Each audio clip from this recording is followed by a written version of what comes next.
صدر بھی آپ تھے, وزیر اعظم بھی آپ تھے, سارے اختیارات آپ کے پاس تھے, لیکن آپ کو ایک برائی کی عادت پڑ گئی سٹا لگانے کی. آپ چرس پیتے تھے. معذرت, آپ نہیں پیتے تھے, ایک مثال دے رہا ہوں. اب کیا ہے کہ لوگ آپ کی تعریف کرتے ہیں, بندہ بہت اچھا ہے لیکن ہے چرسی. بندہ بہت اچھا ہے لیکن ہے کیا؟ چرسی. اب آپ کے پاس ایک آپشن ہے, یا تو چرس چھوڑ دو, یہ چھوٹ نہیں رہی آپ سے, تو پھر آپ کیا کرو گے؟ چرس کی پیکنگ اچھی کر دو گے آپ, اور چرس کا نام چینج کر کے اینٹی ڈپریشن ٹیبلٹ. کیا خیال ہے؟ اس پہ برائی کا لیبل آپ کیا کر دو گے؟ ہٹا دو گے, تاکہ لوگ مجھے چرسی چرسی نہ کہیں, مجھے مہذب کہیں. اور پھر آپ کا مقام اتنا بڑا ہوگا کہ تھوڑے دنوں میں جو چرس نہیں پیتا ہوگا لوگ اس کو دقیانوس, پینڈو, جاہل سمجھیں گے. چرسیوں کی معاشرے میں کیا ہوگی؟ عزت. پھر اگر کوئی آپ کے گھر میں رشتہ لے کر آئے گا, آپ کہتے ہیں بھائی پیتا ہے کہ نہیں پیتا, وہ کہے گا نہیں پیتا, دقیانوس, بیکورڈ, دفعہ یہاں سے. خدا کی قسم یہی کیا گورے نے ہمارے ساتھ. جو لڑکیاں پردہ کرتی ہیں, اسکارف لیتی ہیں, حجاب کرتی ہیں, گھروں میں رہتی ہیں, بھائی کا احترام, باپ کا احترام, ماں کا احترام, کسی غیر مرد کی طرف نظر نہیں اٹھانا. جب نکاح کا موقع آیا, ابا سے پوچھا, ابا نے کہا ہاں بھائی ٹھیک ہے, عزت کے ساتھ رخصت کر دی. شوہر کے ساتھ وفا کر رہی ہے. پھر میاں بھی بڑا اچھا ماشاءاللہ, وہ بھی نہ کسی خاتون کو نگاہ بھر کے دیکھتا ہے, نہ ٹکٹکی باندھ کے دیکھتا ہے. اسے پتا ہے جی میرے گھر میں میری بیگم آ گئی, بہت اچھا. اور جناب خود بھی بڑا نمازی, پرہیزگار, حاجی, دفتروں میں جاتا ہے, ٹائم پہ جاتا ہے, ٹائم سے واپس آتا ہے, ایمانداری کے ساتھ جاب کر رہا ہے, لوگوں کی خدمت کر رہا ہے. تو ہونا یہ چاہیے تھا بھائی, زبردست انسان ہے. لیکن اس کو لبرل لوگ, پڑھے لکھے لوگ کیا کہیں گے؟ ایک نمبر کا کیا ہے؟ دقیانوس. گرل فرینڈ, بوائے فرینڈ رکھ رہے ہیں لوگ, لڑکیوں سے دوستیاں ہو رہی ہیں, یونیورسٹیوں میں کو ایجوکیشن سسٹم ہے, فیمیل ٹیچر پڑھا رہی ہے اور لڑکے پڑھ رہے ہیں. اس کو ماڈرنزم سمجھا جاتا ہے, اس کو سمجھاتے ہیں اچھا معاشرہ ہے جہاں عورت کی عزت ہو رہی ہے. سمجھ میں آ رہی ہے بات؟ برقع پہنا دیا عورت کو, او ہو یہ لوگ تو ظالم ہیں. ابے عورت کو کمبختو برقع پہنا کے مردوں کی عیاشی رکتی ہے, عورت کی نہیں رکتی. عورت جتنا بے لباس گھومے گی مزہ تو مردوں کو آئے گا, عورت کو تھوڑی آئے گا. یہ عجیب قسم کی فضول قسم کا فلسفہ ہے کہ عورت کو کپڑوں سے آزاد کرنے کو عورت کی آزادی سمجھا جا رہا ہے. عورت جتنا کپڑوں سے آزاد ہوگی مزے کس کو آئیں گے؟ مردوں کو آئیں گے. جتنے کپڑے پہنے گی تو مردوں کے مزے خراب ہوں گے. مردوں کی عیاشی پہ لیبل کس کا لگا دیا؟ عورت کی آزادی کا. یہ گورے نے آپ کے ساتھ یہ کام کیا ہے. کمال کی بات ہے, ایک مسلمان جو اپنی بیوی کے ساتھ ساری زندگی وفا کرتا ہے, انڈے, آلو, پیاز, ٹماٹر, ہرا دھنیا, ادرک. آج پرچی میں کیا کیا لکھا ہوا تھا بھائی؟ آپ کے پاس آئی تھی نا پرچی؟ مجھے تو یاد ہو گئی. ایک دن تو میں نے جمعے کے دن جو ہے نا پرچی نکالی, وہ دعاؤں کے لیے پرچی دیتے ہیں, وہ میرے گھر کے سودے کی نکل آئی. اب میں بے دھیانی پڑھا ہوں, 1 کلو آلو, 3 کلو ٹماٹر, تو ہمارا تو سارا دن کام ہی یہی ہے. ایک مرد, مسلمان مرد جو گھر میں بیوی کو ساری زندگی کھلاتا ہے اور پھر بھی تانے سنتا ہے, کیا آپ سے ملا کیا مجھے؟ وہ پھر بھی اس کو سہتا ہے, اس کی اولاد کی ساری زندگی خرچے اٹھاتا ہے, بچے کی پیدائش کا خرچہ اس کے ذمے, بچیوں کی ٹینشن یہ لے رہا ہوتا ہے. اب تو دامادوں کو بھی پال رہا ہے, صحیح ہے نا, شادی ہونے کے بعد ساری ٹینشنیں ایک مرد اٹھا رہا ہے. اس کا بیوی سے صرف یہ مطالبہ ہے کہ میری مرضی کے بغیر گھر سے باہر مت نکلو. اس کو دقیانوس قرار دے دیا, بیکورڈ. عورتوں کے حقوق کا محافظ نہیں ہے یہ, عورتوں پہ پابندیاں لگائی ہوئی ہیں, بیڑیاں باندھ کے رکھا ہوا ہے. اور گورا جو کمبخت اپنے خرچے پہ, شکر ہے کمبخت کا انگلش میں ترجمہ نہیں ہے, ورنہ گورے بھی کچھ بیان سنتے ہیں نا, ان کو کیا پتا کمبخت کا کیا مطلب ہے. اگر آپ سے کوئی ٹرانسلیشن کروائے تو اس کو بولے قابل احترام.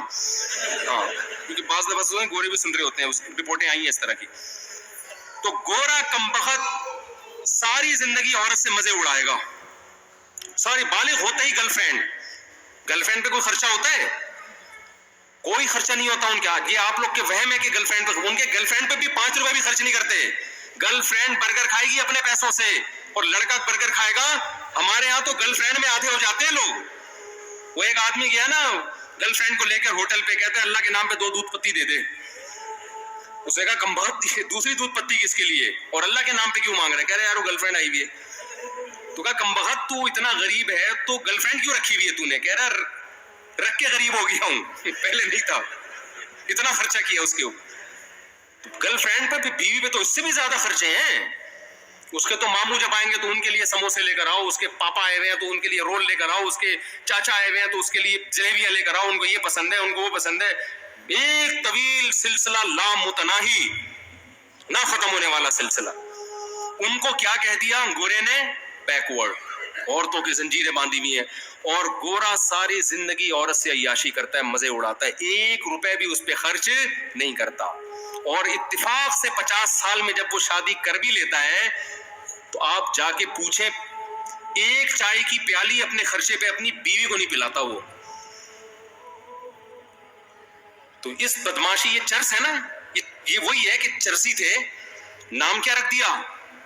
کیونکہ مہذب قوم ہے نا, گورے ہیں بھائی, مہذب ترقی یافتہ قوم ہے, چاند پہ قدم رکھا ہے, مریخ پہ جانے کی باتیں ہو رہی ہیں. وہ کیسے یہ کہہ دیں گے کہ ہم مہذب لوگ نہیں ہیں؟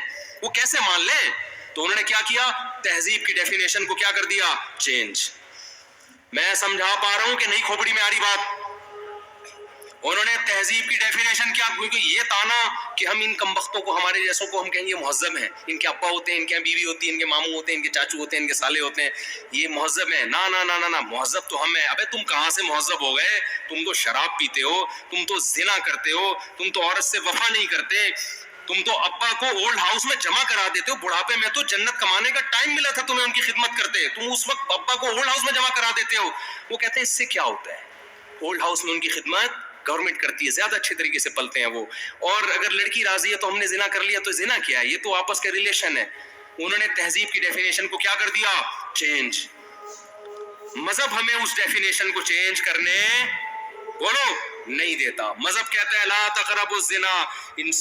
دو قسمیں ہوتی ہیں, ایک جانور میں بھی ہے, کچھ جوڑے بنا کے رہتے ہیں اور کچھ گدھے گھوڑوں کی طرح رہتے ہیں. تم نے گدھے گھوڑے نہیں بننا, تم نے نکاح کر کے رہنا ہے.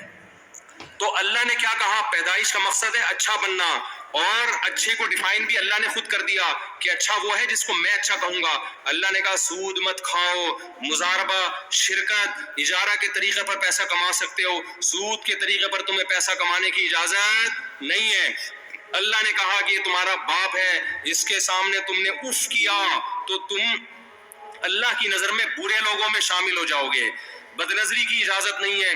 تو یہ دوسرا فرق ہے. تیسرا فرق کیا ہے؟ یہ یعنی غیر مسلم میں اور ہم میں 2 فرق میں نے بتا دیے. تیسرا اور آخری فرق بتا کے اپنے بیان کو ختم کرتا ہوں. دیکھو تیسرا فرق کیا ہے. اسلام نے آپ کو رہبانیت کی اجازت نہیں دی ہے.